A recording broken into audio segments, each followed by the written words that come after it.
I was waiting for you to say something. Seven. Yeah. Hi.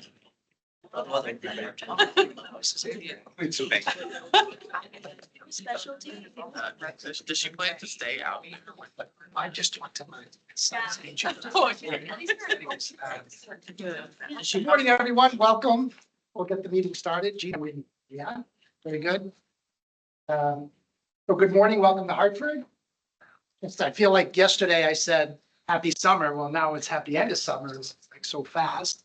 So the agenda today, we're going to move some things around because some of there's been some appointments that people have that we have to make. So some rules of the house here. Make sure your cell phones are silenced, please. If you're online, except for our commissioner that's online, all the others that are online, please make sure your computers are muted. And I need to be able to see you on camera. Emojis don't count, please. So with that, we'll start with a roll call. And today we'll begin with our commissioner that is online. Deb? Good morning, Debbie Chisholm, Commissioner. Morning, Ann Taylor. Kristen Linder, Commissioner. Marion Guanti, Commissioner. Angelo DeFazio, Commissioner. Richard Carberry, Commissioner. Jean Samples, Score Administrator. Okay, welcome all. And today we'll start with our Esquire in the house, Michael. How are you, Michael? How do you like going first? I appreciate it. That's it, off the- Rush out. So I appreciate that. Very good. What is you?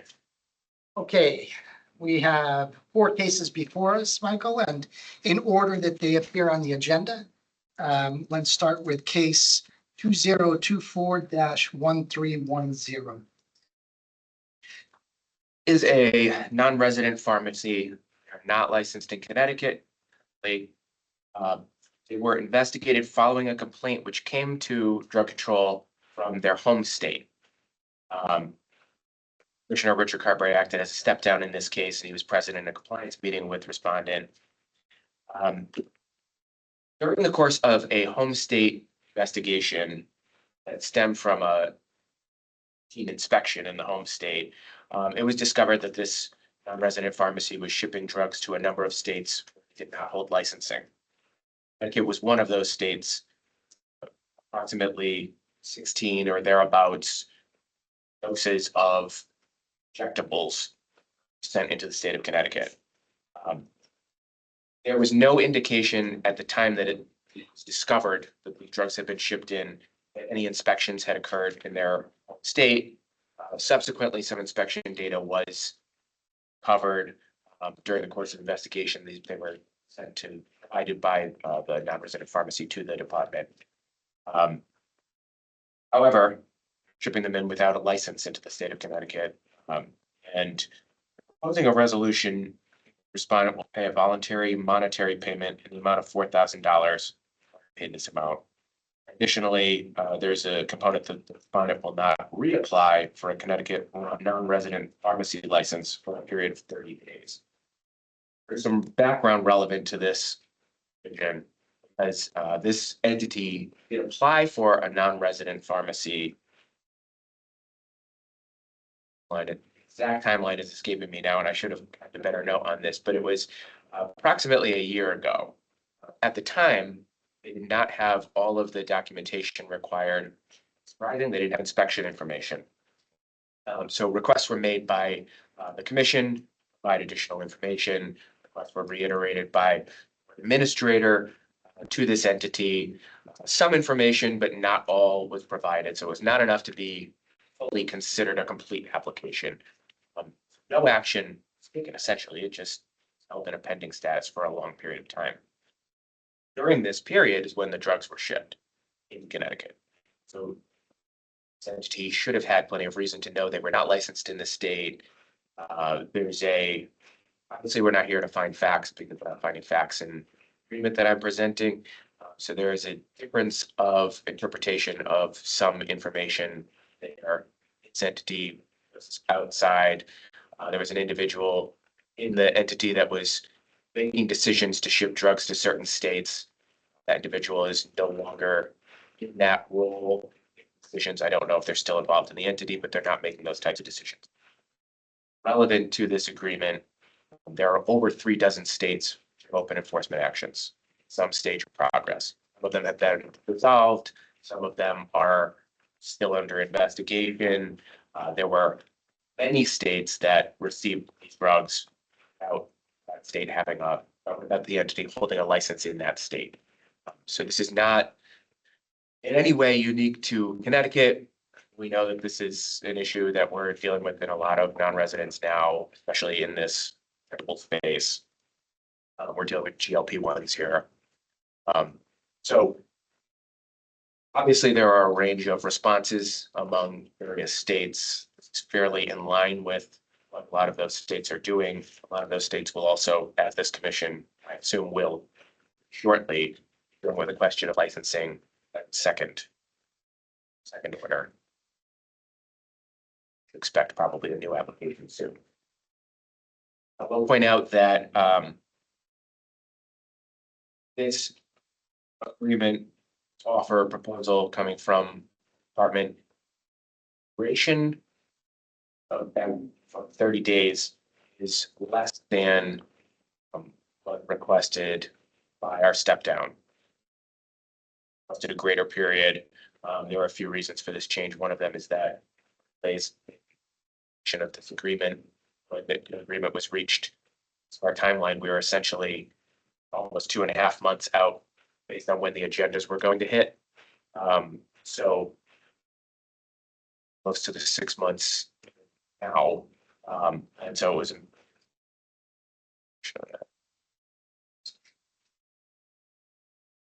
Any questions for Attorney Ando? I have one. 16 doses. Was it just one patient with 16 doses or was it multiple patients? It was not. In fact, most of the doses were not used. The vast majority, I think there may have been 1 or 2 that had been used, but most of them were sent to. I'm not certain this amount. In the range of 2 to 3 practitioners purchased doses. They were in their drug stocks, appropriately stored, et cetera. There's no indication that the shipping was inappropriate or required refrigeration and didn't get it or something like that. It wasn't patient specific then. It sounds like it was wholesaled. It was going to, So I can't say for certain if there was an intention to go to a scheduled patient individually. I'm not sure of that. I would have to look more closely. Office supplies more, right? Considered office supplies. That's sort of how they were.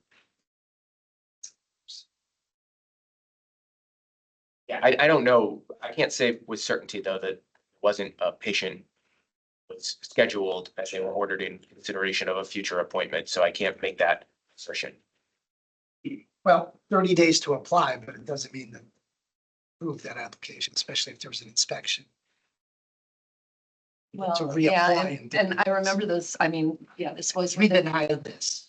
We denied it because they didn't have all the documentation, right, for sterile compounding and things like that, right? And so, when they reapplied, it's gonna be a second question, though, if they're applying as a manufacturer to provide, office supplies for physicians who want to have. Sense. Yeah, we'll review the application as we always do for everything. Contingent on what type of license they're applying. Any other questions for Attorney Ando? Hearing none, I'll accept the motion to accept the delay in application and the fine as presented. Do I hear a second? All in favor, say aye. Aye. Let the record show that Commissioner Carberry did step down and abstains from the vote. Okay, moving on to case number 20-23. Years ago, 20-23, 2206. What can you tell us about this case, sir? Some elements of this may sound familiar to you. Commissioner Kristen Linder acted as a step down in this case. There was a compliance meeting some months ago in it. The original first iteration of the agreement was presented in May of 2025 at the commission meeting. It was rejected. New proposed agreement, it incorporates additional terms. The background is Background has not changed. So this is a Connecticut pharmacist who was investigated following a notification to the Department of Consumer Protection Control Division of an untimely death. This complaint came from the medical examiner's office following death of a pharmacist who died in a head-on collision while under the influence. In his vehicle and on his person, there were a number of prescription-controlled substances. He not prescribed all of them. Some of them were in other people's names. Some of them were loose and unaccounted for. Some of them were prescribed to him as an individual. The allegation here is that the pharmacy manager failed to comply with security requirements. Controlled substances were not stored in a manner that would prevent factor diversion. There were some, also that he failed to report all losses. Pharmacy. There were some instances at this pharmacy where things like partial fills were left in positions where someone could have some of the drugs without necessarily security systems catching that. So partial fills were a significant issue here, but the drugs could not be traced back to specific events, the drugs that were involved in the incident. So this individual who passed away, the deceased, the head-on collision, was a floater pharmacist who was in this pharmacy on certain days, hired prior to the manager being hired, coming on board, and the manager, who's a subject of this case, had indicated that he had not had extensive contact with the pharmacist. Indicated approximately 3 in-person contacts with this floater pharmacist during the time that he was employed as manager. Bonnet did not have a great deal of personal experience. Indicated he was unaware that there was a drug or alcohol problem. Some events that some individuals may have looked into more, but moments when respondent in this case spoke with the floater pharmacist, he indicated he did not have a record. So this individual apparently had a longstanding substance abuse problem. Unfortunately. We're proposing a settlement in which respondent will pay a voluntary monetary payment in the amount of $1,000, which respondent has paid. We'll also complete continuing education courses on the topics of pharmacy management, record keeping, drug security, preventing diversion in 90 days of. He's already paid. He's already begun working on some continuing education requirements. This is where there is a modification in the agreement. The following term is new. If you recall, in our last discussion this agreement was rejected.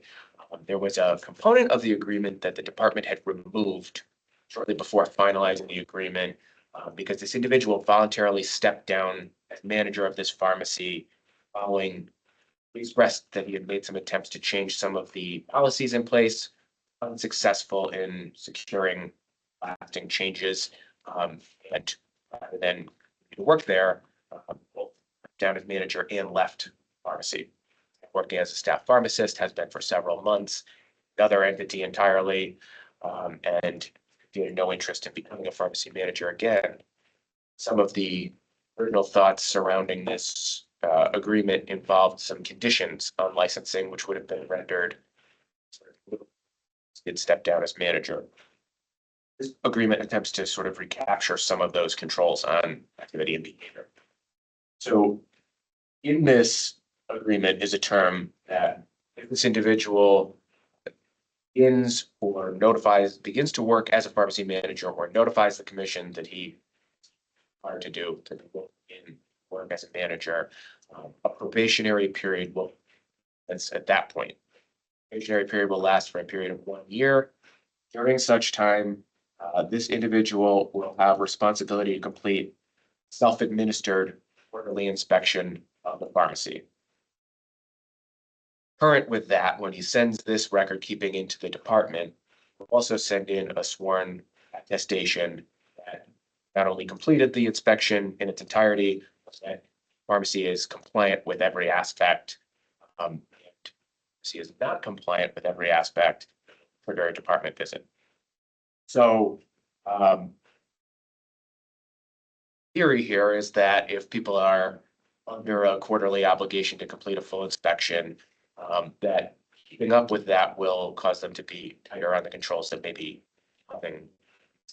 And then on top of that, there is, of course, I guess, good for people to know, provide false information to the department, especially in a sworn statement, that's an additional charge that's taken quite seriously. So there's a drug control inspection form, a pharmacy inspection form that's standard. It's on the drug control website. A copy is attached. Did not print one today for you to see. A copy is, I think you're familiar with it. A copy is attached to the agreement, and it will be a standard form used for this purpose. And that's the primary change that's back here compared to the earlier. Any questions for Attorney Endo? Hearing none, I will accept the motion to approve case 2023-2206 as presented. Do I hear a second? Second. All in favor, say aye. Aye. And let the record show, Deb did say aye, and let the record show that Commissioner Linder abstained as the step down. I want to thank both you, the department, and Commissioner Linder for the reconsideration on this. So thank you very much. The other one was lenient because he was going to protocols in place, but then he left, go somewhere else, and that didn't. So thank you very much for adjusting that. Thank you. Okay, let's move on to case number 2025-254. I will abstain as I was a step down on this. So Commissioner, Attorney Endo. So this is our respondent in this case is a Connecticut pharmacist who was investigated following a routine compliance inspection of the pharmacy that respondent manages. This individual is a pharmacy manager, also an owner of this location. I should say the owner, he's a sole owner. This individual, Commissioner DeFazio, was also involved in previous event. This individual had a case not long before this case. There was a significant overlap of violations. Because of the nature of that case and the way that it proceeded practice, it was, of course, of that first case, there was a second inspector, a re-inspection. Following the resolution of that case, schedules were adjusted to create an earlier inspection. Essentially, just an earlier inspection was scheduled up their ordinary inspection schedule. Although it's not an uncommon thing to happen. If there's a problem in a pharmacy, it's pretty common to move up and make sure that there's another inspection sooner than 3 years or whatever the standard pattern might be, to make sure that some of these things have been addressed and they're not ongoing issues. It's not unique to this pharmacy, but they were investigated earlier, or they were inspected earlier than your kind of standard 4-year statutory minimum. During this routine inspection, it's alleged that respondent not have tags on pharmacy technicians. And the entire pharmacy premises were not maintained in a clean and orderly condition. Actual inventory of Schedule II substances was not reconciled monthly. Hypodermic needles and syringes were not maintained securely. Adulterated prescription drug stock was present. Branded prescription drug stock was present. Annual inventories and record keeping attached to controls was not maintained appropriately, or conducted in some cases, were not applied when requested by the agents. And were several federal regulations violated as well, including Respondent had allowed employees to use private user identification and keys for access to pharmacy systems. There's no power of attorney in place for anyone to use those keys other than respondent. Controlled substance inventory audits were conducted during business hours. Pharmacy was not locked down, and there was access from other employees during the course of the inventories, and that some of the annual controlled substance inventories complete. In this case, included things like some drugs were simply not counted. Also, some drugs that were present in the pharmacy were not recorded in any way in the inventory, so between the inventories, they appear to stop existing. Included some Schedule 2. So obviously, this is our proposal you're going to see is a significant settlement proposed offer.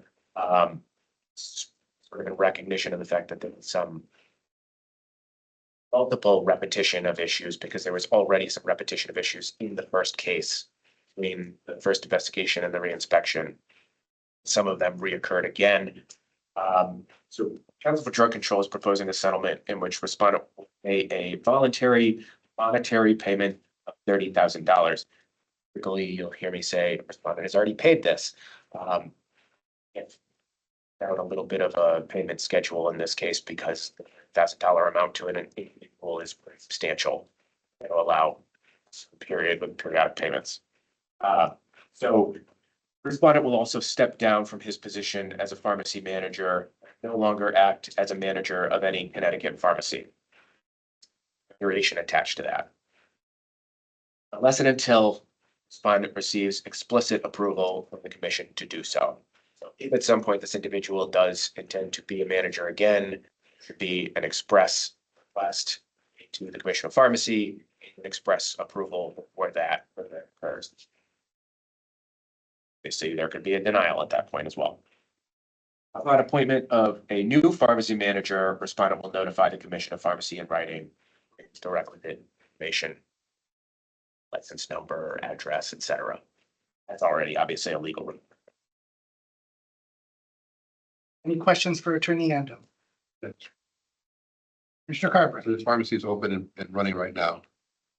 This pharmacy has been open for several years. It's an independent pharmacy and it's been, what I was going to remember the year that it opened off the top of my head, and I'm years. So I'm not going to make a statement that if I'm wrong about it, but it has been open for a few years. So they have notified us that there is a new pharmacy manager. They have not at this point. Going to step down right now. My understanding is they have someone lined up, but it hasn't gone in. The requirement wasn't in effect yet until approval. He's allowed to be a manager up until this point. As of whatever time it's approved, 10:25 a.m. He's still legally entitled to be the manager. I'll walk out of here and send an email to his. That's all. And just to get a notification. ASAP as soon as we sign up on this. Any other questions for Attorney Ando? I will also comment that it is very possible that notification has already come in and I haven't seen it yet. That is a possibility because the notification would never come to me directly, come to board administrator. So it's possible that's already happened. I don't want to misrepresent that. Any other questions for Attorney Ando? Hearing none, I'll accept a motion to accept case number 2025-1254 as presented. So Do I hear a second? Second. All in favor, say aye. Aye. Abstentions? Let the record show that I abstained. And the last case on the agenda today, case number 2024-1115. Can you tell us about this case, Attorney Ando? Respondent in this case is a Connecticut pharmacy that was investigated following a request for information by drug control concerning an appearance before Commission of Pharmacy seeking approval for remodel. It's alleged that this entire remodel was in process at least 2 months before appearance at the Commission of Pharmacy, and that the entire remodel had been completed for appearance and request to remodel. Commissioner Ann Taylor acted as a step down in this case.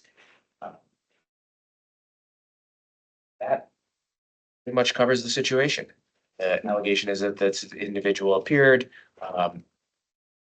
Back and see video of that appearance with the commission. There was no reference to any current remodeling that was already in process. It's entirely done for appearance. Our situation essentially. Council for Drug Control proposes a settlement in which respondent shall pay a voluntary monetary payment in $2,500. Respondent has paid. Additionally, respondent will comply with all laws related to notices and disclosures to the pharmacy. Any questions for Attorney Endo? Hearing none, I'll accept the motion to accept as presented case 2024-1115. I have a motion. Do I hear a second? Favor say aye. Aye. Opposed, let the record show that Commissioner Taylor. abstained.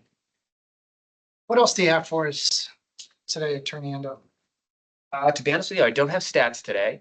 I think you can tell from the cases today, we're doing a lot of step down meetings lately, and there are some more in the works. Some of you are probably getting contacted about that. Really, folks, and we have at least 2 or 3 more that are coming up soon that we're going to get some assistance on. So very anxious. Thank you. Thank you very much. And thank you for all the commissioners that took the time to step down on some of these cases. All right, let's move forward. New pharmacy applications. Sorry, may I? You may. Yes, I need to sign my rifle.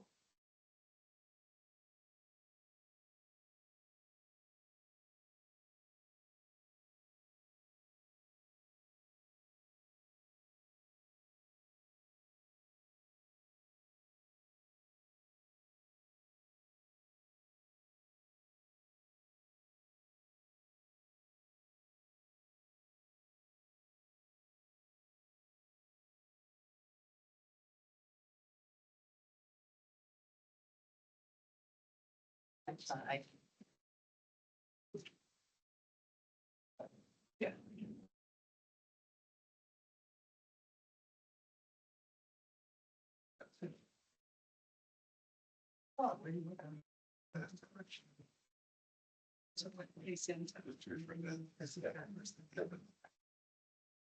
No, she last shift. That's right. Good things. Shelton's not. We went through it. All right, let's start with new pharmacy applications and Commissioner Carbray and Commissioner Linder will be stepping down to look at them. Is Jerry Script of Connecticut LLC and hey, how are you? Good, how are you? See it. So you know the routine, but I go through it anyways. Sit, you can sit right between the gauntlet there. Could you raise your right hand, please? Do you swear to tell the truth, the whole truth, and nothing but the truth, so help you God? In this pharmacy, will there be any physician ownership or healthcare professional that can write prescriptions in the state of Connecticut in terms of ownership? Will there be any sterile or non-sterile compounding? Yes. Yes. Okay, good. Let the commissioners know that. And will there be any HIPAA sensitive information that will sit on a computer, a tablet that is outside the licensed pharmacy area? And you attest you'll follow all zoning? Yes. And for the record, state your name and spell your last name, Frank. Frank Lang, W-A-N-G. And Frank is on our list for first-time managers. So for the record, he is acting as a pharmacy manager, but yet to be approved until after the meeting. Thank you, Frank. Thanks. All right.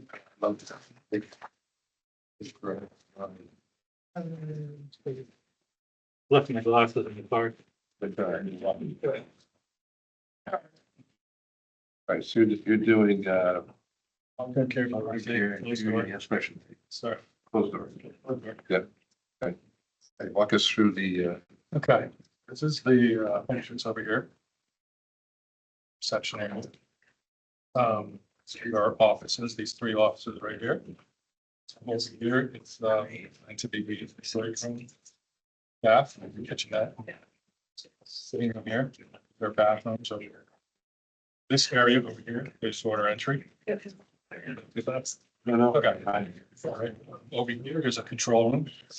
These walls go from ceiling to 5/8-inch drywall with chicken wire. Goes from floor to ceiling. There's a window here that's not drawn in, and there's a window here. So you can see it.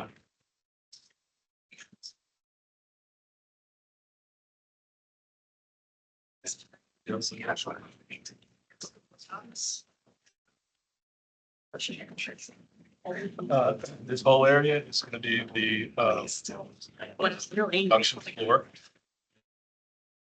The inventory will be here on wire racks.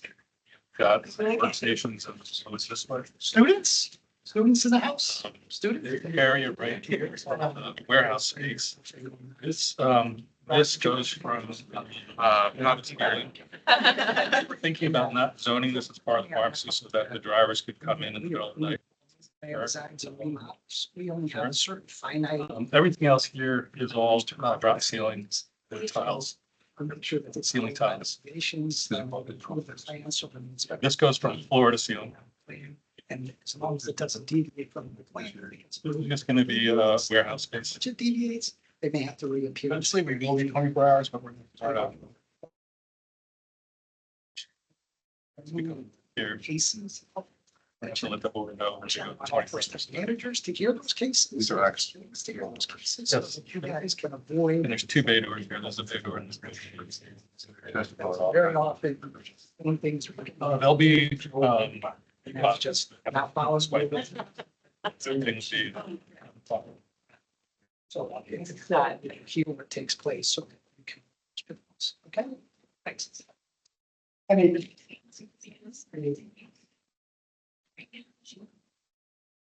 Right, and then over here is going to be where Gary will bring in the finished bingo cards and then we sort of up as you go out. And then this will be our return area where we'll process returns. Over here is a sink for compounding, serial compounding area over Thank here. you. Sure. There are two tories. This goes into, this is going to be our sterile compounding room. This is the clean room. This is the dining room. We'll have an area over here with some. This door exit out to the house, also exits out the door. Sorry. Yeah. I can tell you that the windows right here are currently not. These windows are not tinted well. So we've on the darkest tint that's available. These will all be blacked out over here and this door will be tinted also, so you can't see into the pharmacy. Goes out to the, yeah, parking lot.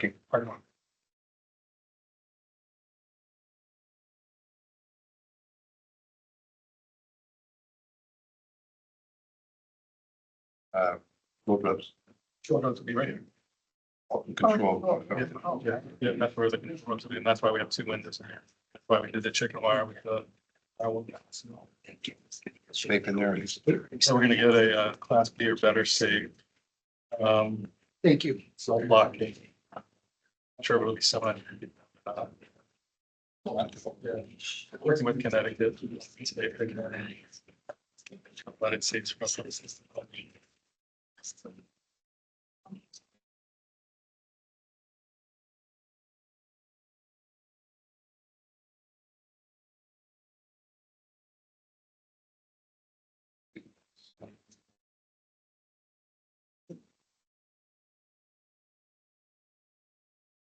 The code for. It's approximately 9,000. Building,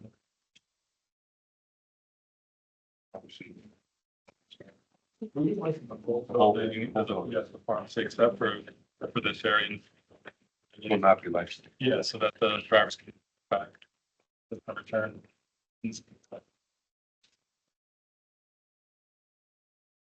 Eventually, when we go 24 hours. we'll-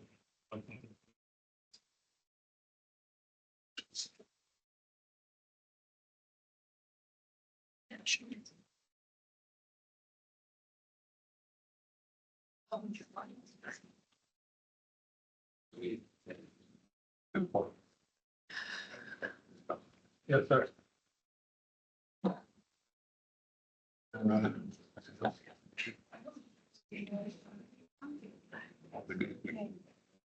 Yeah, Mark, so.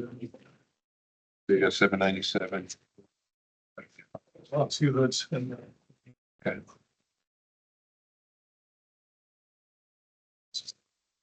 When do you anticipate? We. Need to city has covered.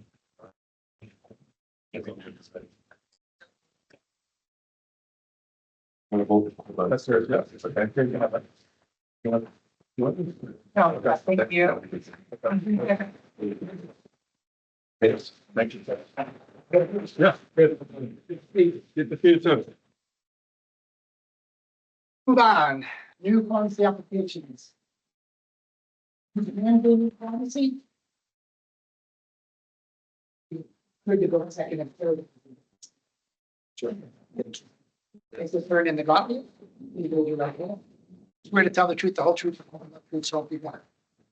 For the record, state your name and spell your last name, please. Muhammad Zagir.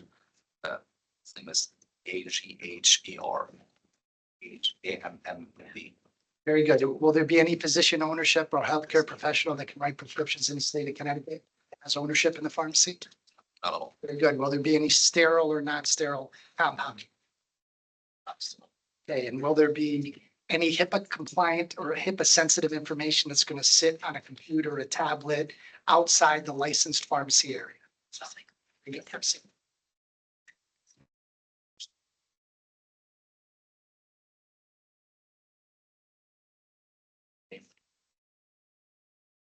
$10. Oh, that's it. Oh, that's it. Yeah.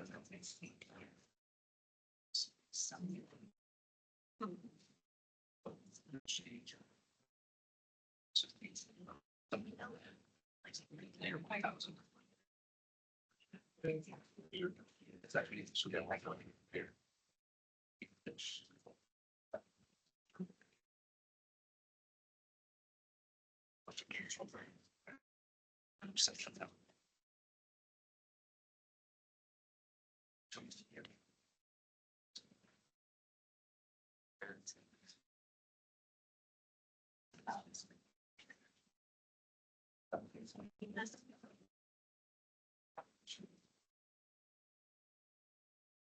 You don't have that now.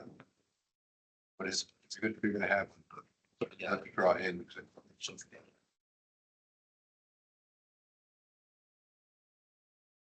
Create. Maybe a separate. Like you put it, yes, exactly. Immunization, right? And the leadership, yeah. Yeah, it's not gonna be. Yes. Just make sure that there's nothing there, because it's not locked. No drugs, no computer, No sandwich. information on it, no needles. None of that can be in that room. You have to make it portable every time, because the public can access that. It's not.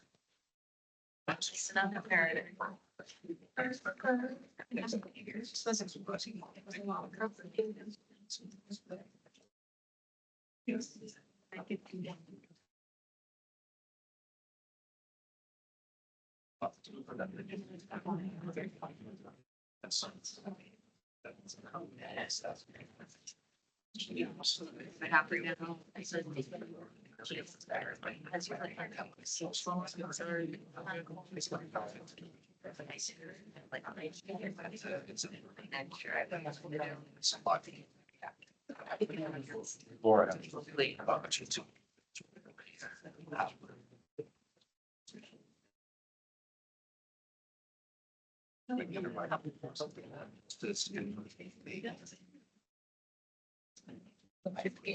He's on.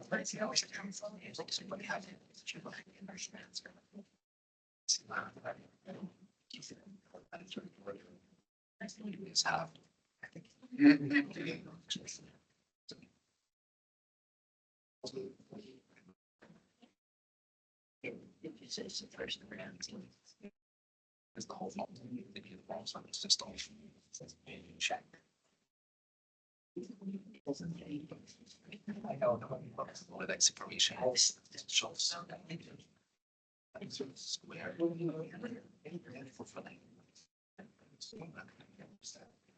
This has the wiles.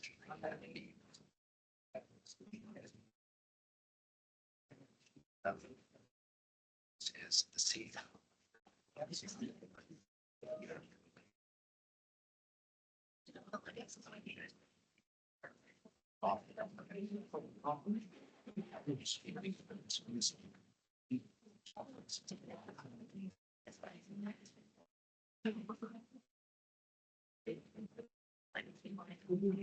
Yeah, so help us here because this says shelves.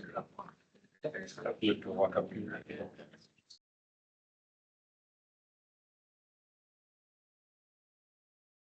Or just hearing. It's not. Yeah, so we get to take all the areas. That's it, because. Yeah, because so you. No, this is question. The providers are good. All right, so this, So. No way to. you want to make sure that that's even. I want to ask you first. That's all the skills.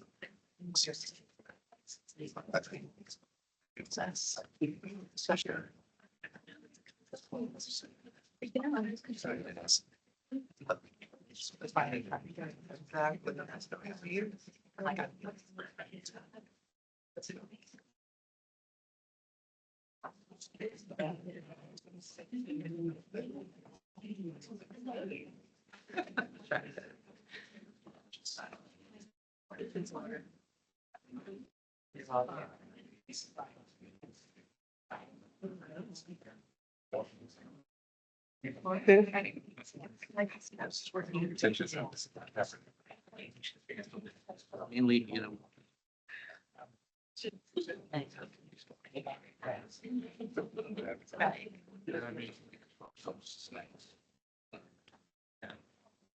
When you send.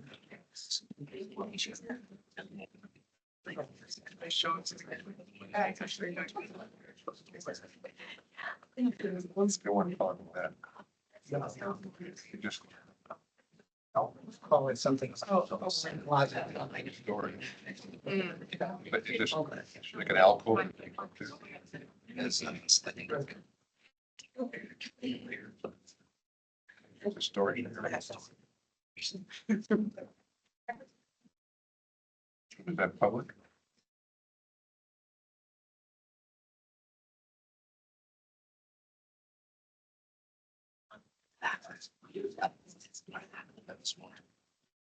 Whatever. The issue with the claims. I'm getting it. Inquiry. Yeah, really good.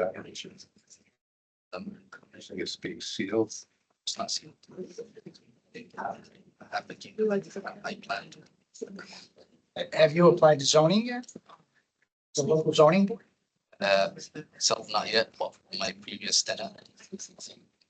Is handing over to me a section of files. He actually needs to be an resident care. I think. Well, they'll let you know the egress and whether or not fire this is an issue. So you have to go to local and state zoning, make sure you follow. And it's sure Mr. Carver will let you know how lucky you are that you're actually here today because you're going to call you. Actually, Didn't apply. actually, there's been like 6 changes already since sitting here. That's A little concerned that we don't have. very concerned about your plan. Just, I had the board administrator call you yesterday and have to come today. So you fixed your plans to come next month. So because you're here, we decided to figure it out, but it's up to the commissioners on whether or not all these changes will be considered or put them in a plan with all these changes, because our drug control agents have to be able to follow it and make sure it doesn't change or deviate from what it's going to. Next month, if you have to go next month. I'll leave that to Commissioner Carver, Commissioner Linder. Promise that I follow all exact plans. Yeah, we're gonna have to see it. Because we just made 6 changes on the figure. So. If you don't have things, but I just want to see that. You have any examples? Right. I know, just. So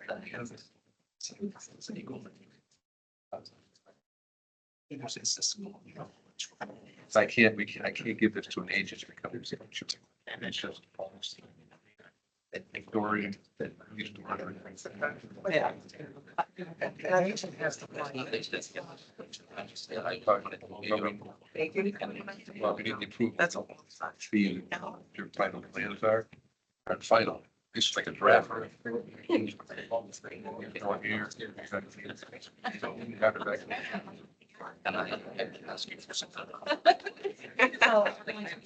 Yeah, I wish I was.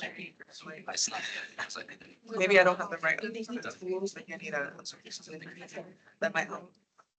And the thing is a music. When it's from the area. Okay. So.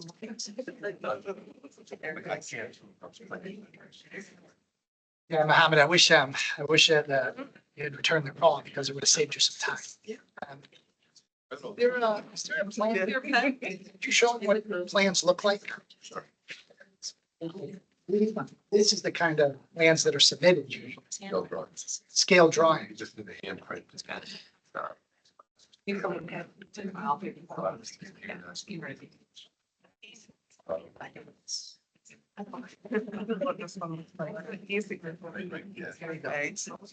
It doesn't have to be as complicated as that, but it has to be clear, has to be in scale. It has to, footage has to be correct. You have to have everything labeled correctly. You know, adding things on here. Markers, the agents are gonna. I see. Unfortunately, you're gonna have to come up with a nicer, cleaner plan. The questions that he answered were suffice, right? Those were fine. Total square footage, security system.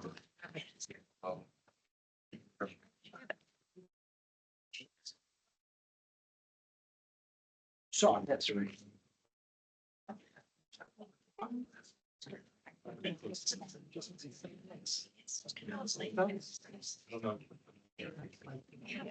Something like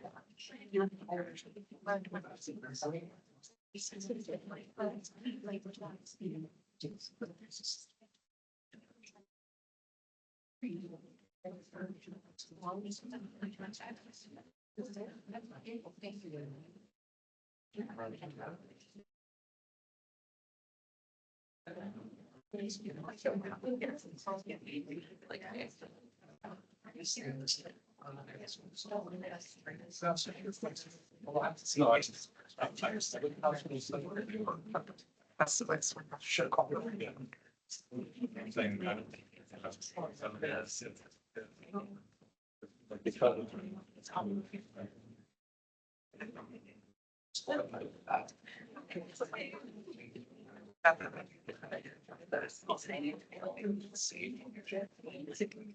Remember this shit.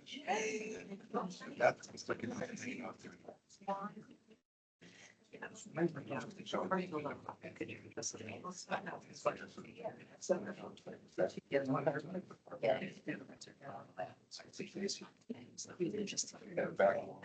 She went to. Well, I do that right.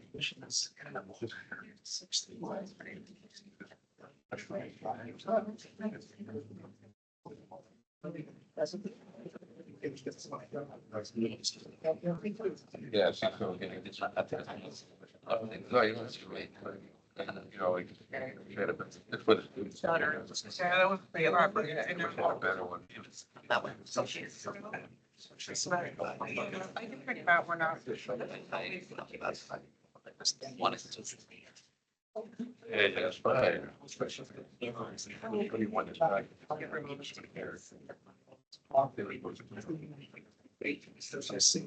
She has a double.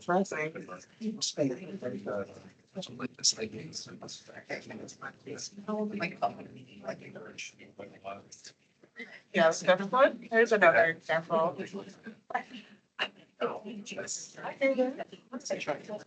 Right for these. No, right, walking age.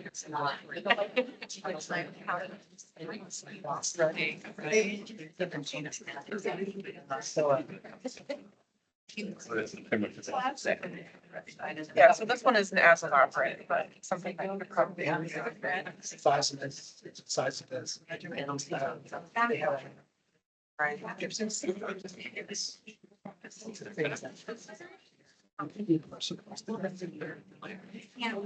they're young.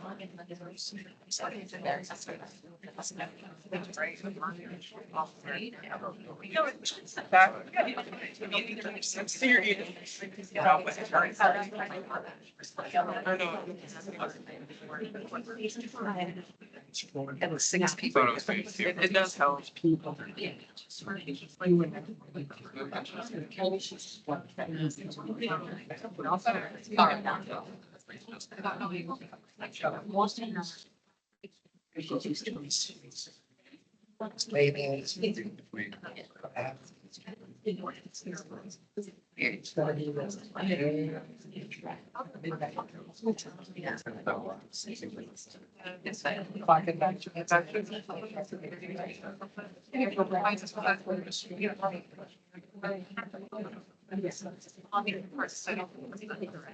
Michelle.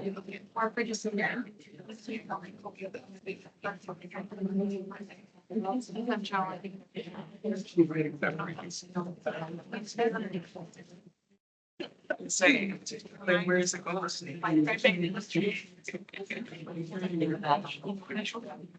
Yeah, so you get the drawing over. Oh, it shows like. Things. She's so. Mr. Twins, she's 20. And that's what I'm doing. That's pretty. Senior. You know, goes to the. Oh, it's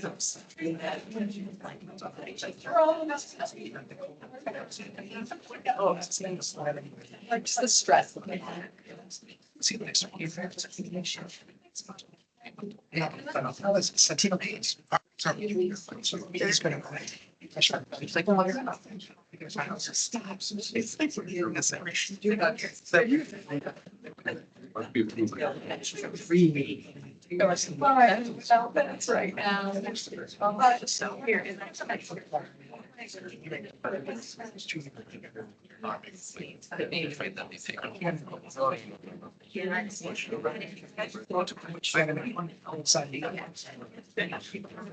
There.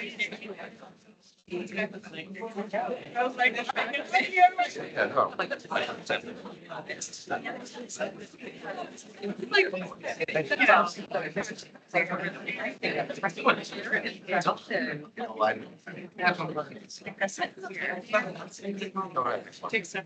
Thank you for having us. Sorry.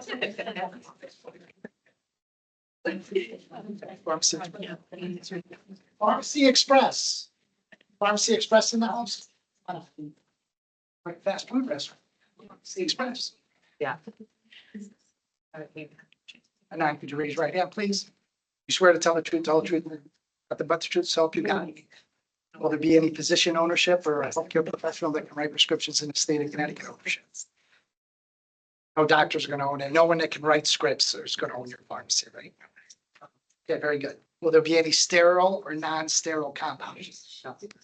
Very good. And you're going to attest that you're going to follow all local and state zoning?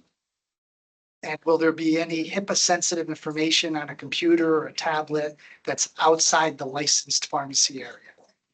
Very good. For the record, could you state your name and spell your last name?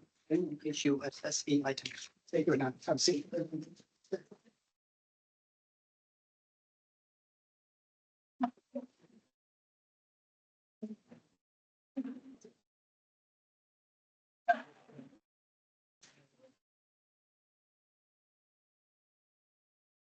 What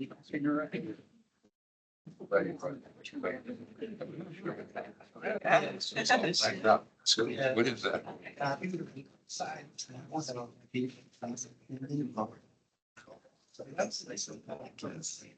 But I.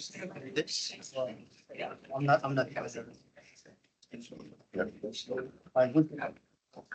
It used to be separated. Now there's.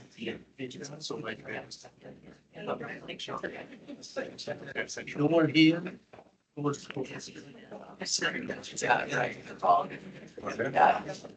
Yeah, so the door entrance There's like there's that place. Yeah. There's also an interest for you, Yes. so access to. Yes. There was, yeah, it was down at Altus that. It's a pharmacy, which this will be part of the pharmacy. This whole thing will be the front. Too much information. So this is the waiting area. Area, other channels, maybe that's so. Combination. Here.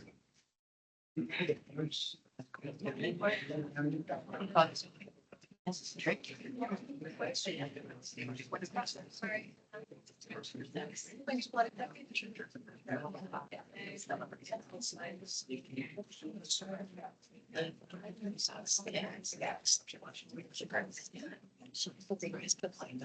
I'm just 75 minutes. Only realize when the mountain.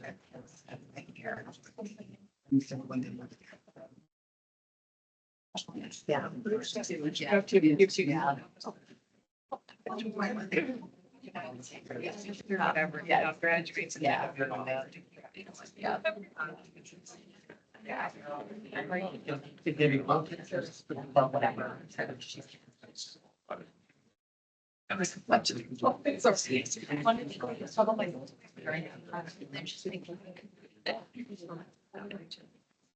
That's very much.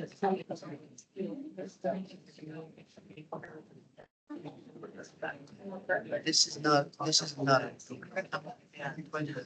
You know what it is? Oh, if it's the word, you know, it's not gonna be. Everything. Right now, you say they're gonna, Things father. Walked in this way, I went to check it. Don't. This will be the entrance. Yeah. So I think they will. I'm pretty sure I can double check. yeah, you're gonna have to change it. Yeah. She doesn't know after. To know, yes. This is not, an entrance. Sorry, can I ask you? Also, do you want to say?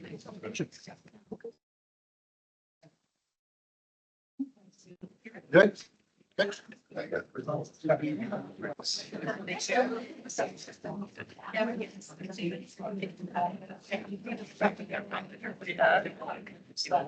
That's fine, I mean. One to zero. Yes, it's interesting that they just did that one.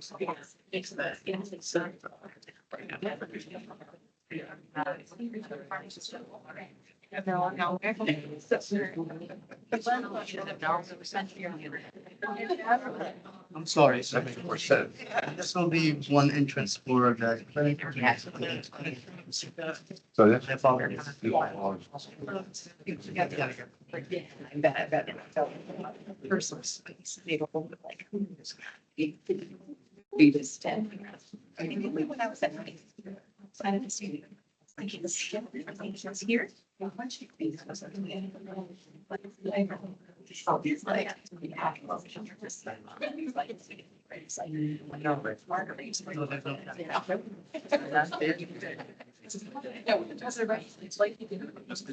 Yeah, but still, you got some of it.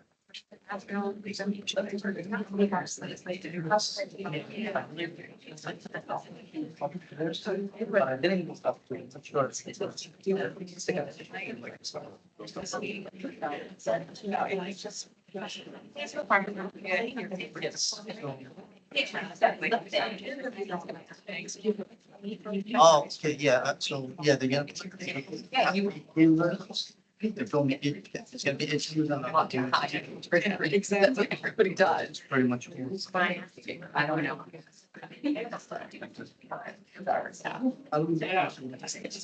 Yeah. Second one.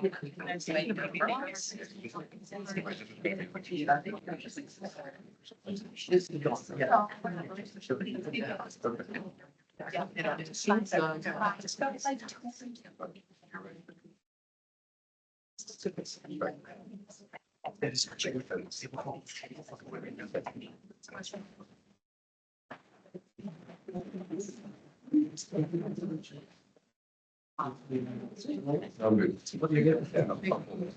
good.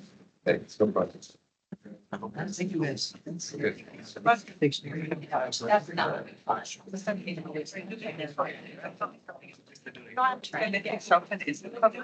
So it's not coming, yeah. No, it's not coming, right?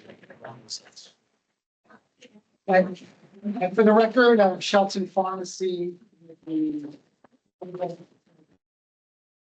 on to.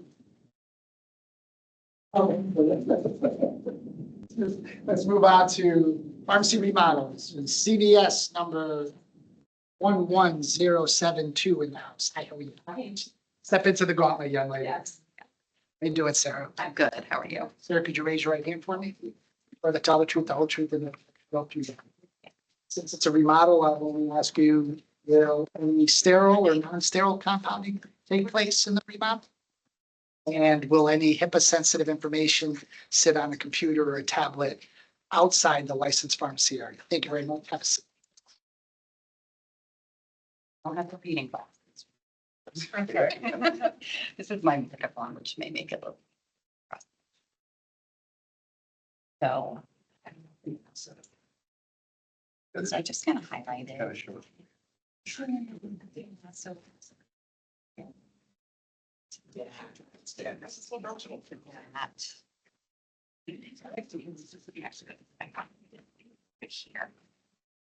So, here we're not. What's gonna say? Steals.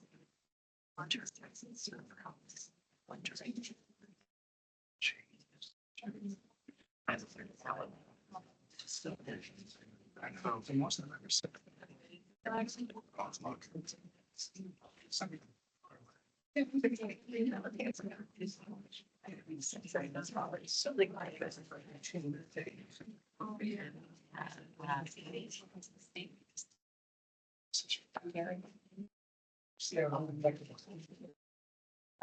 Refrigeration.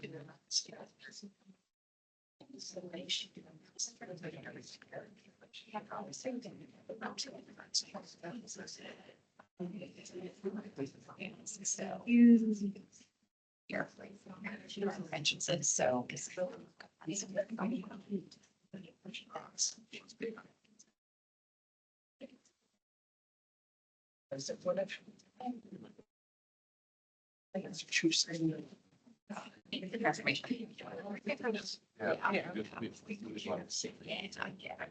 You can do this by. Yeah, no need to close, probably, so.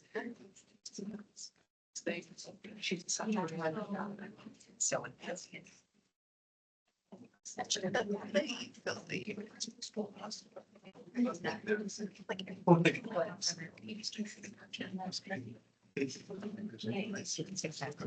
John, you know John. That's all I need to know. Is there anything on the back that I remember? No, they're good. You want me to count? So we're good. Thanks, guys. Good, sir. You guys. You look like an architect going into a zoning board, doing all this. Zoning. So the birthday. Thank you.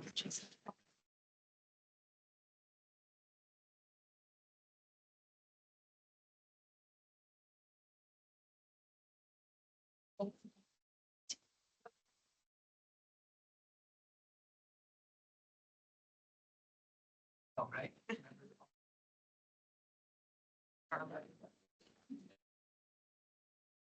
In the matter of new pharmacy application, Jerry Script of Connecticut, South Windsor, Connecticut. What is your pleasure? Motion to approve as presented. Do I hear a second? Second. All in favor, say aye. Aye. Aye. Opposed, abstentions, so moved. The matter of New Hampden Pharmacy, Hamden, Connecticut. What is your pleasure? That'll be postponed until September to get new drawings. Very good. Let the record show New Hampden Pharmacy will be tabled for next month with new drawings. In the matter of Pharmacy Express, Waterbury, Connecticut. What is your pleasure? Motion to approve as presented. I hear a second. All in favor, say aye. Aye, opposed, abstentions, so moved. And let the record show the Shelton Pharmacy under new pharmacy applications will be tabled for next month. Matter of pharmacy remodel, CVS Pharmacy 11072 in West Hartford, Connecticut. What is your pleasure? Motion to approve as presented. Do I hear a second?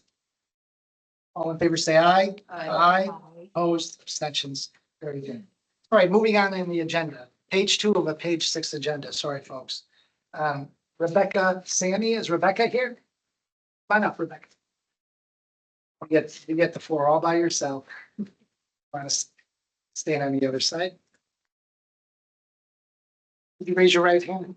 You swear to tell the truth, the whole truth, and nothing but the truth, so help you God. For the record, state your name and spell your last name, please. Have a seat. So Rebecca's here because you're requesting a pharmacy internship. What can you tell us about where you practiced, where you're from, where you're going to be working, type of pharmacy did you practice? I'm a 2021 grad from Toronto. I graduated. I've been working at University Health Network at Toronto General Hospital. So I started pharmacy school actually, and I was a pharmacy student, then staff pharmacist, and then I was a pharmacy there before I left. I migrated to Connecticut because my husband. It's easier for you. Especially for the mother. It's a good move on your part. Yeah, so I'm looking to do my internship to pharmacist in Connecticut. I have employment. At Toronto General, I was in an outpatient pharmacy, specialized in transplant care. So took care of discharges, and then we took care of lifelong discharge. I also have background experience in the Canadian version of CVS, always Shoppers Drug Mart, and I did like a bunch of stations while I was in school. Someone here, other organizations such as like a geriatric clinic, then like all operators. Yeah, great. And also like I did it at UHN as well. That just helped me. How's the payment system work up there in Canada? It's by the provinces. Usually everything goes through the government, and then if not, then county insurance. Pretty good. Don't deal with too much insurance. I can assure you, you'll see more insurance at CVS. Okay, I can assure you of that. Any questions for Rebecca? You already have a preceptor? Very good. Make sure you keep track of your own hours. And we wish you the best. And I'm sure your husband's happy that you're joining him. Thank you, Rebecca. Thank you for coming in. Appreciate that. Get system. All right, first-time managers, or clean out the room. All first-time managers, why don't you come on up and just line up behind the table here?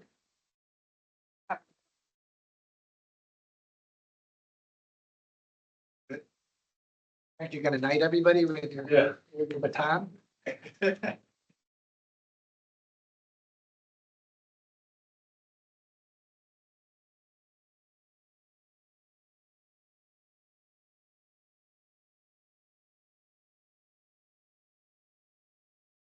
All right, as I call your name, just let me know you're here. And I apologize ahead of time if I pronounce it correctly. Sorry. Amanda Abraham. Thank you, Amanda. Lorenzo Yanni. Is that okay? You'll notice I make everything Italian, so. Thank you. Mark Cottle. Thank you, Mark. Is it Cottle? You know what, that screen, I'm sorry that that's in your face. I apologize. You okay with that? With this? Right? Alan Douglas? Thank you, Alan. Joseph Filippone? Joseph? I knew there was, I counted 12 and there was only 11. That's why I counted. Is Joseph here? Joseph in the house? Let him know that he can't be a pharmacy manager. Please, thank you. Glenn Gauthier. Thank you, Glenn. See my French Canadian there. Sophia Guerrera. Thank you, Sophia. Martha Coker, is it Coker? Don't pronounce the L, right? Richard Krasnowski. Hey, Rich, welcome. Francesca Rossi. Thank you, Francesca. For the record, Francesca, it's Fairhaven Pharmacy, not my Fairhaven Pharmacy. It's Fairhaven Pharmacy, correct, Francesca? Hannah Petrovic. Thank you, Hannah. Yes. And Frank Wang. Thank you, Frank. Anyone's name that I didn't call? Okay, good. Probably wonder why we call you before the board. We're still one of the few commissions that do this, but we think it's important because you are taking a position of responsibility. And there's a reason why there's a pharmacy manager position in pharmacies and they're not all staff pharmacists. Because you're a manager, you're the oversight and the gatekeeper of that pharmacy. So you're in charge of the licensed pharmacy area. So if you work for an independent, typically the whole pharmacy is licensed. The front end, everything is licensed. If you work for a chain or a large box store, just the prescription department will be licensed. But it's important to know that you are the person responsible for that pharmacy and everyone that works in that pharmacy. Now, we used to do this before I became the chairman. We used to have first-time managers first on the agenda. I moved it later because I wanted first-time managers to be able to listen to the meeting, especially our legal department, so that you can hear and see some of the pitfalls that take place. And I'm sure you heard some. And in most of those cases, it's poor leadership, right? It's poor responsibility or guessing something that's gray and again, it's okay to do and it's not, right? But we're here to help. So if you have any questions, if you come across something that you're not sure, call the department.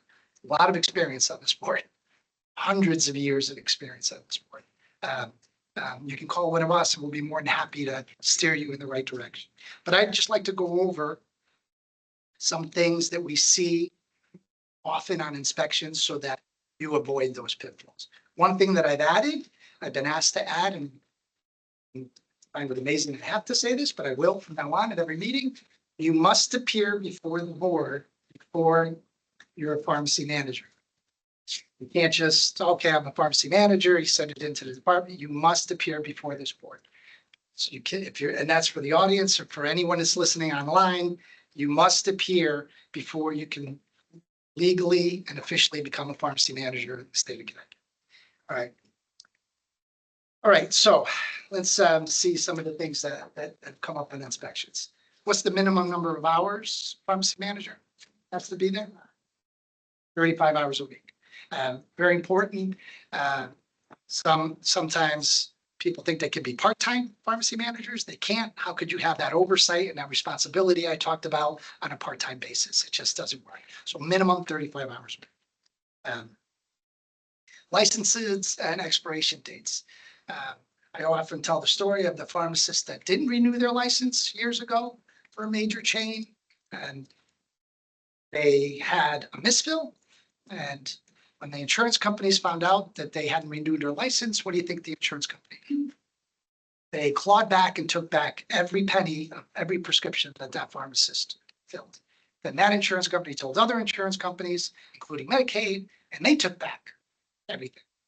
Even though they were all filled correctly, they were fine, he wasn't licensed. Keep track of your expiration, keep track of your CEs. They're yearly now, not every 2 years to make it easier. How many credits you need for your CE? How many hours? How many have to be live? How many have to be law? Just make sure you do it during the fiscal year. If you have licenses in multiple states, you can create a vault in NABP. They have a great license vault because other states may have different requirements. But make sure you do that. Technicians, make sure your technicians are certified. Your certified technicians are licensed. Your technicians are licensed. Your clerks are licensed now. And keep track of that. We used to do it on a calendar. With all the digital stuff you young kids have today, I'm sure you can keep track of it on some kind of digital calendar and have it pop up. Hey, I have to check and make sure these expirations of licenses are correct. If you leave your employment, very important. We've had cases where pharmacy managers' names have been on pharmacies that they left years ago or left recently and then something happened. Let the department know that you're no longer the pharmacy manager at that location. And also if you move on and become a pharmacy manager somewhere else, make sure you let the department know that you are the pharmacy manager at that new location. Very, very important. Tech ratios. What are the tech ratios? If certified. 2-to-1, 3-to-1 if they're certified. And now that we're upon immunization season, if they're certified for immunization, you can have up to 4-to-1. Okay. There is some works for an expanded technician role, but those regulations haven't happened yet. And when they do, and if they do, then there'll even be a 5-to-1 ratio with some. Something we don't like to talk about, and that's diversion. Now, if you heard today, one of the cases, major fine, step down as manager. Make sure you have really good record keeping. As you heard today, partials, make sure you have a record keeping system for the partials. Person that does the ordering, you guys all, I'm sure everyone uses CSauce today. What we did in our stores is the person that did the ordering wasn't the same person that checked in the scheduled drugs. It was a different person that did that. Make sure you keep track of everything, do your perpetual inventories. And the reason why is if there is something missing with a perpetual inventory, it's very easy to go backwards and fill in the blanks of where it took place or what happened. If you don't do your perpetual inventory to put together that puzzle, it's not going to work. If you have robotics or counting systems, make sure they're accurate. We had Script Pros in all our stores. We were some of the first to adopt robotics in our stores.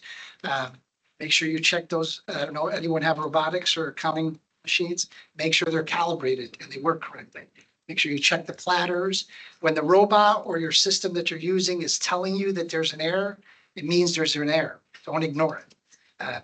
We had an issue where it was a scheduled drug in a robot. It was miscounting and thousands of tablets over a period of time were overcounted and they were missing because the robot wasn't counting correctly. So make sure that whatever systems you're using are accurate and calibrated.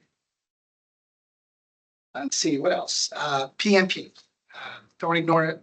Make sure you go on PMP, make sure you check it. Make sure your diabetic products are going through PMP. We've had some cases where whether it's the pharmacy software system's fault, whether it's the pharmacist's fault, make sure your diabetic products are also included in your PMP uptake every night. It's important because if a diabetic patient and you're closed or somewhere else needs the product, the PMP system is going to be that prescription for that patient or that pharmacy to be able to fill that insulin, needles, or strips.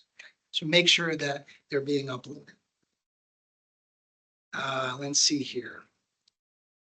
With that, I am going to let Commissioner Guante talk to you about the MedWatch program. Thank you, Chairman. Congratulations on your leadership roles. It's very exciting to be managers. The spirit of all of this is we want you to be successful. So there's just one more thing that I'll mention to you, and that's the FDA MedWatch program. And that's where you can sign up for these push emails. They will come to you. You don't have to go searching on the website. And it's any recalls, things that are being investigated.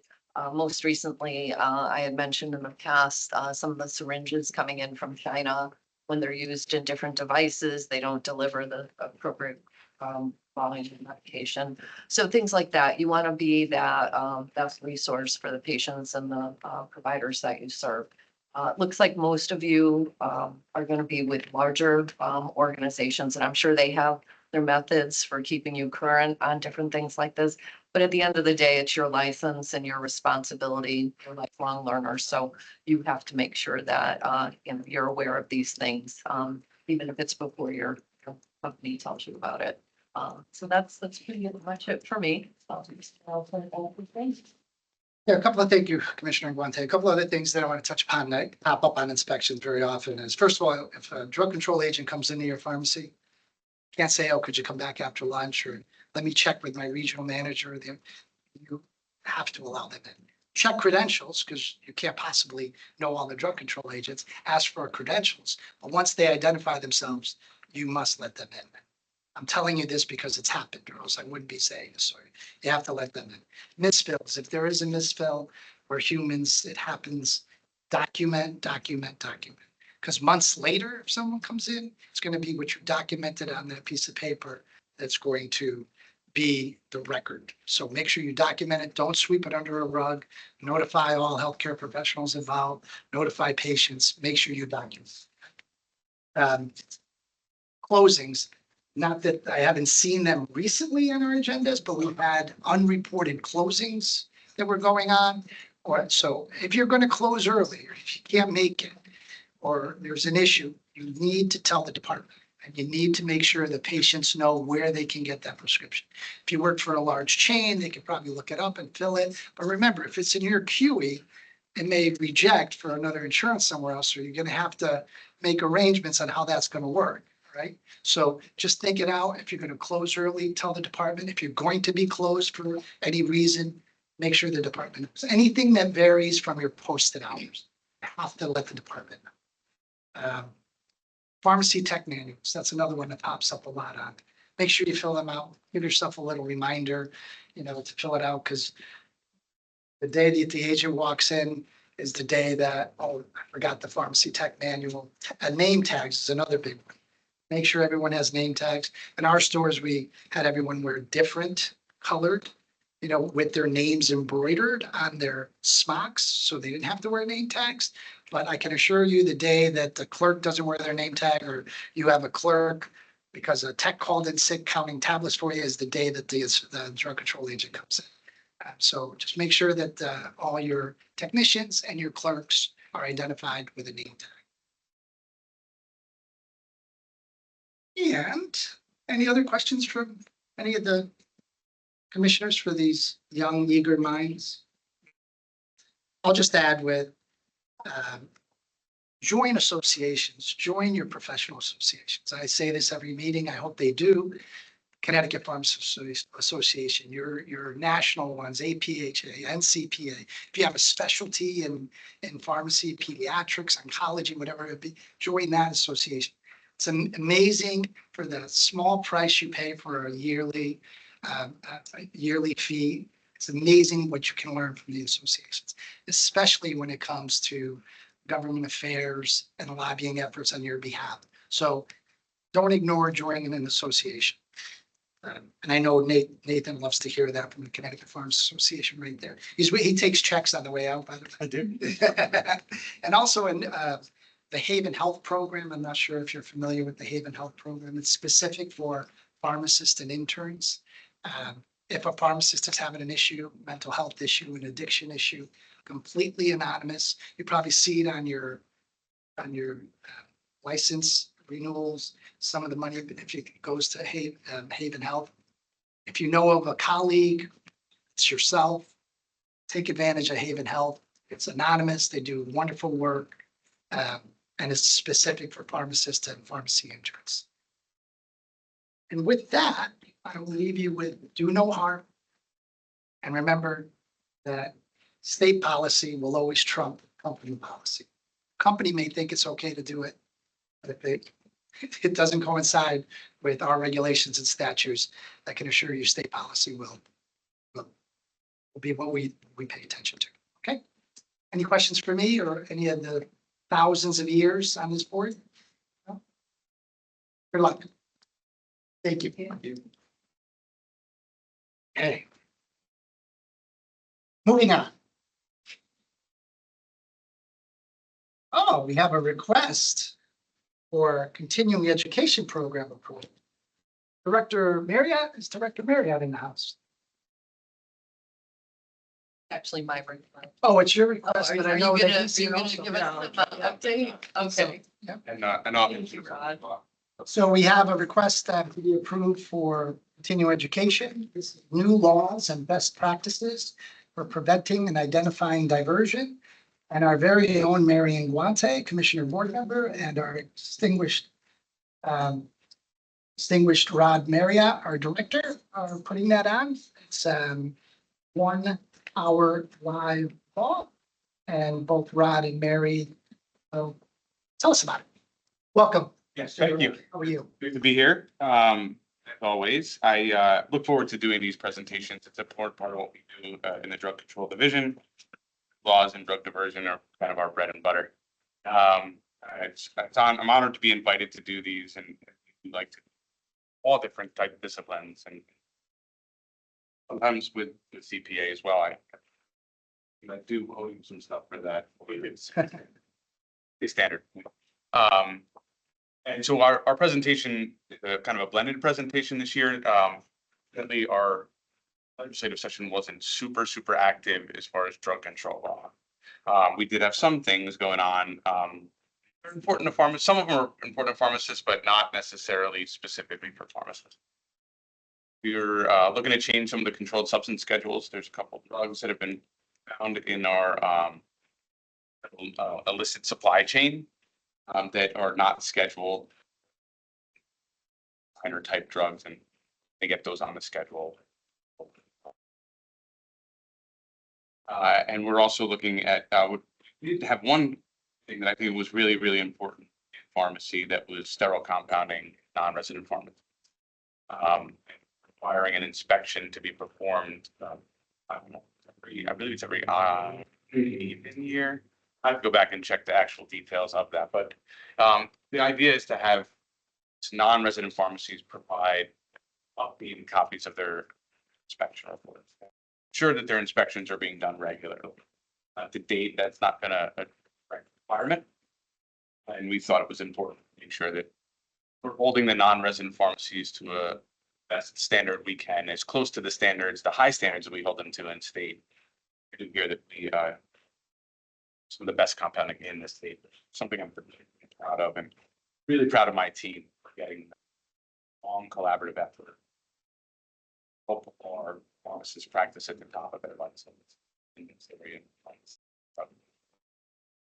A couple other things that are kind of interest, not necessarily fully drug related per se. Our two task force this year that the department will be putting on. The drug shortage task force last year, we were about drug shortages, which was a very interesting endeavor for us. And that turned into a report. Your drug shortages remain a problem nationally. And can look for ways to maybe impact that positively, or options for us to find other sources of drug. We don't have the leverage of some of the larger states with other resources, but we want to see if there's things that we can use. There's another one that's probably really interesting, folks that are here, and that's the Pharmacy Compensation Task Force. Looking at ways for pharmacists to get compensated for some of the new things that we've put in place. We've added a bunch of responsibilities or opportunities for growth in practice and scope of practice for pharmacists, which I think is really critical. And it's a great honor to have been a part of that, that our pharmacists do more if they can, and they should be trained to. And the thing that lags, though, is that the way pharmacists are compensated for those efforts. So there's a task force for that too. That one's already started. I think the next meeting is in September, often live streamed on YouTube. If you're so inclined, you can go there in person. And they can be really interesting to hear the debate. And so if people are interested in that, I encourage you to watch it so you can from your legislators should you. It's one of many ways, and your associations are a part of that too. Earlier, participating in that and sending people as representatives to advocate for that. And so those are some of the exciting things that happened this session, but again, kind of a lighter touch for us, which was nice. Nice. I was gonna say. There's been a lot of change in our Connecticut law. We did publish our 2025 law book. If you find something that feels like it's not matching, please let us know. Lightly. We do continue to edit it in between. We're trying to do it every 2 years, but it's a lot of work to file all of our laws into one book, but it can be a great resource for pharmacy students and pharmacists and drug control agent. I used to drive around, and people forget about these, but they have those little flags that you put in papers to kind of remember where things are. Drive around with that book and was able to help me and we help pharmacists to be a quick access. And then the last thing I will say that this will be my last commission meeting as Director of Drug Control. Moving on, my last day will be September 2nd. I want to thank you all for volunteering your time. People forget about that. They are all volunteers. Great, important state. It's been a pleasure to be the Director of Drug Control for 9 years. I'm very, very excited for my future endeavor. This role is very, very important, and it was never lost on me. The partnership with the Commission is incredibly critical. Safe practice of pharmacy in our state, and I think you all do. Thank you very much. Well, on behalf of the Commissioner of Pharmacy and any commissioners just jump in, I want to thank you. You were incredibly transparent. I know I'm going to miss our Friday night calls, your transparency, our calls. Bouncing things off us. And I often have said that Rod took us from a paper era in pharmacy into a digital age with everything that is in between. And I appreciated your leadership and your friendship. And I know personally, I will miss you in this position, but I wish you the best of luck, and I'm sure that we'll continue to talk. And I hope that the new director will have the same openness and transparency with the board that you have. Commissioners, can I- I would just say the same, Rod, that big shoes to fill. Forward. Been a pleasure working with you over the years. We've been here now, what? Going on 14 years. We were here when you came on board as in charge. It's been positive all the way through. Your friendship and leadership. Thank you. Round of applause.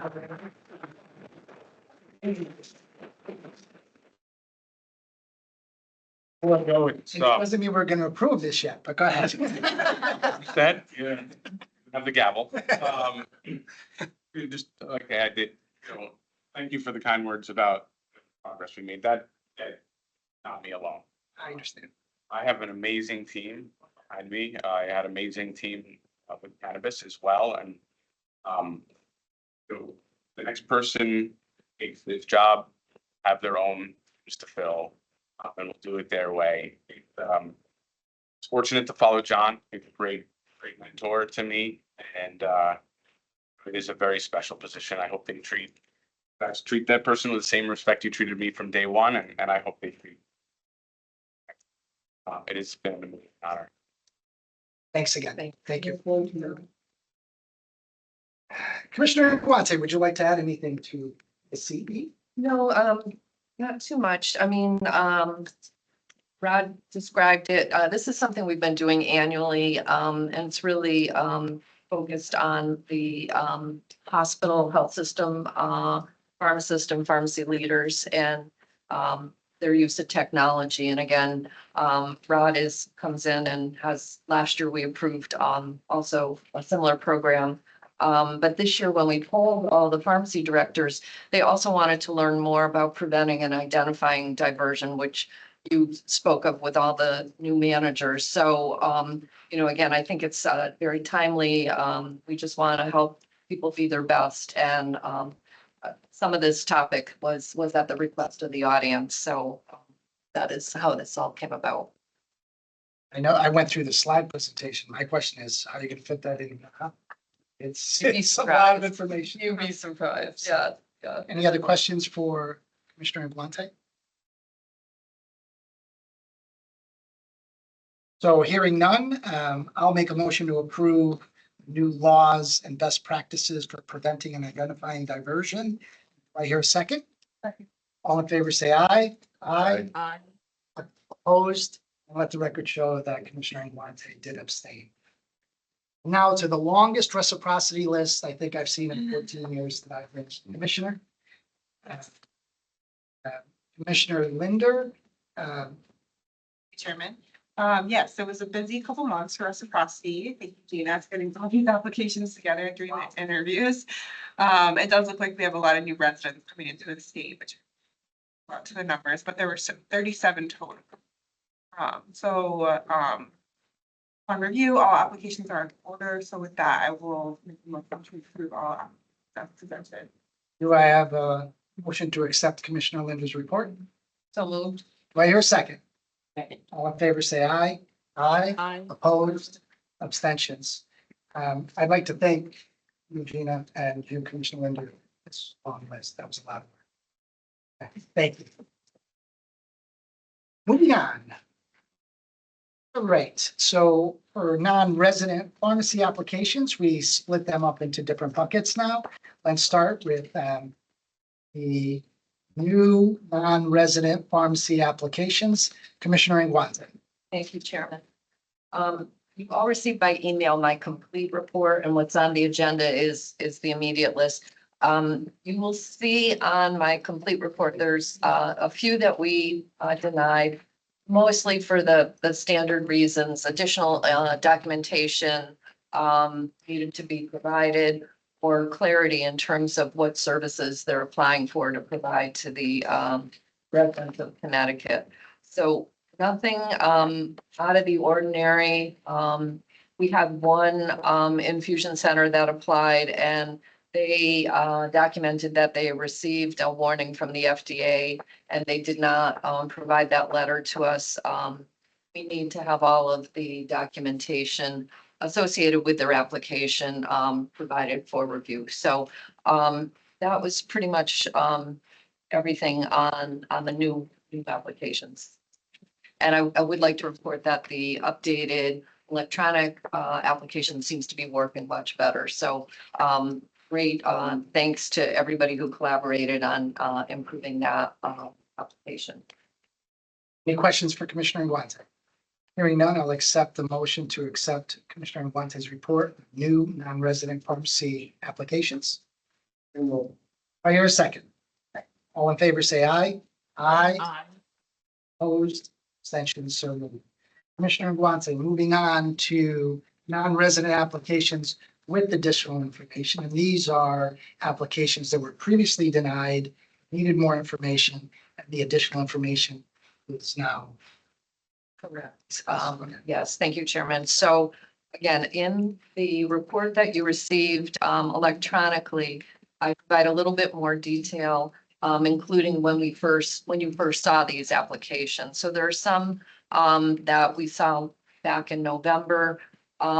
Most of them we're going to approve. I recommend for approval, but there are two we need to deny at this time: Super Saver Pharmacy and then FarmCore Sterile Pharmacy. Both of these were reviewed in November. They owe us additional documentation, and also there were some violations in their sterile compounding inspections. Some had numerous, actually, FarmCore Sterile had numerous sterility violations. So we really need to see these are updated. Also, their pharmacy license is expired. So again, a lot of little details, and I'm confident with a little additional work based on our feedback, they'll be able to provide us the information we need. As you heard from Attorney Ando, there are some of these that travel a different path. These are the ones that are applying for licensure here. The other ones, actually, right now, I am aware that there are 3 cases that are being investigated by drug control, all of which are for sending compounded products into Connecticut without a non-resident license. So it's becoming, more in vogue. And so we just follow our process, and we stay true to the way that we would credential an in-state pharmacy. If you're doing sterile compounding, you have to do 797. If you're doing non-sterile, we need to see a 795. If you're doing hazardous drug compounding, we need to see a USP 800. And so that's pretty much the governing principles for how we do. But that, what you have right here concludes my report. Any questions for Commissioner Ingwate?